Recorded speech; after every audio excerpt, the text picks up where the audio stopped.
Hi, my name is Srinivasan, and in this series, we are going to do a complete end-to-end machine learning project.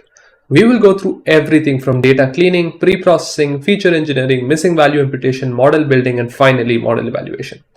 Building an ML model is an iterative process, so we will be jumping back and forth across these steps, seeing how well a model performs, and then updating it accordingly. You can think of it like tuning the engine of a car until it performs just right. So without further ado, let's get started. The dataset that we are going to be working with in this series is the Kaggle bike sharing demand dataset, and you can search for it on OpenML, Kaggle bike sharing demand, and you will see various versions of this dataset. There are quite a few versions. The version that we are going to be working with is version 2, which is one of the most popular versions of this dataset, and this can be imported from scikit-learn using the fetch OpenML API. Okay. Right. So the session has started and the first cell has been executed. So now we can look at the data we have actually got from this URL. So we can look at what this data actually contains. So as you can see, the first thing is this thing called data, and here you have this in a somewhat tabular form, I guess you can say that.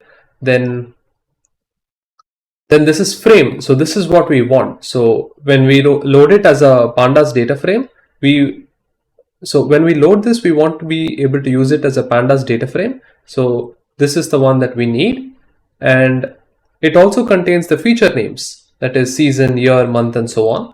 It contains the target name, and finally it contains a description of the data set. Okay, so what we can do is we can print data.dscr description, and we can get the description of the dataset. You can go through this description in detail. For this series, I will be just going through the first. You can go through the description in detail. What I'll be doing now is just pick out some important portions from this description. I'll make it a little bit easier to read. Print data.description, so that instead of these /n, we will get it on a new line. So we have print data.description. Right. Now it looks perfect. Okay. So this data set is basically about predicting the bike sharing demand on any given day. So finally, our output, that is our target variable, is the demand, which is the actual number of bikes that is required on any particular day, given various things like weather, temperature, humidity, and many other variables. All right. So there are things called smart bikes across various cities in India. So it is part of the smart city initiative in various places in India. So even in Chennai, you would have noticed that there is something called smart bike. In Delhi, there is something called smart bike, and so on. So in Bangalore, there is something called Yulu or something like that. So basically what it is that you have different locations in the city where you have these bicycle stands, and in those stands you have some bicycles which are available to use for through a mobile app for a particular amount of payment per hour, and you can take these bicycles from the stand, you can use them, and you can drop them off at any of the smart bike stands in the city. Right, so that's how it works. You can take it from any stand and you can leave it in any other stand. So these type of initiatives actually help to improve the last mile connectivity within the country. At least that's the intended purpose of these smart bike project.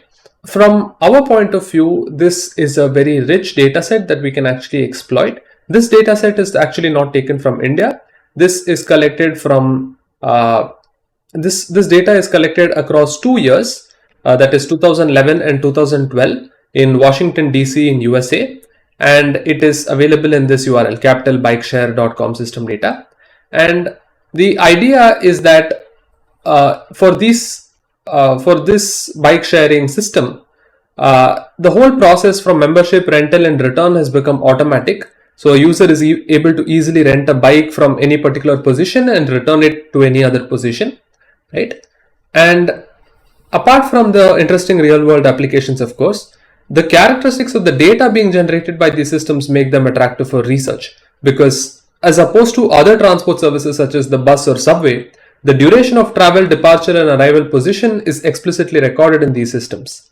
This feature turns bike sharing system into a virtual sensor network that can then be used for easily sensing mobility in the city, right? So if you travel by bus or train, it's not obvious when you get on or get off, and there is no data that can easily be collected across thousands or even millions of people based on a bus or train network, right?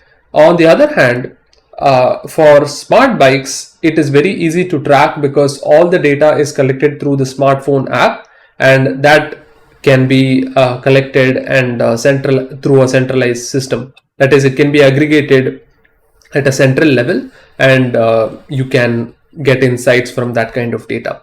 So that's what we're going to work with in this mini series. And what we are going to do is basically we are going to try to predict the count, which is the number of users who are using the service, that is the bike sharing service, on any given day. That will be the goal of this project.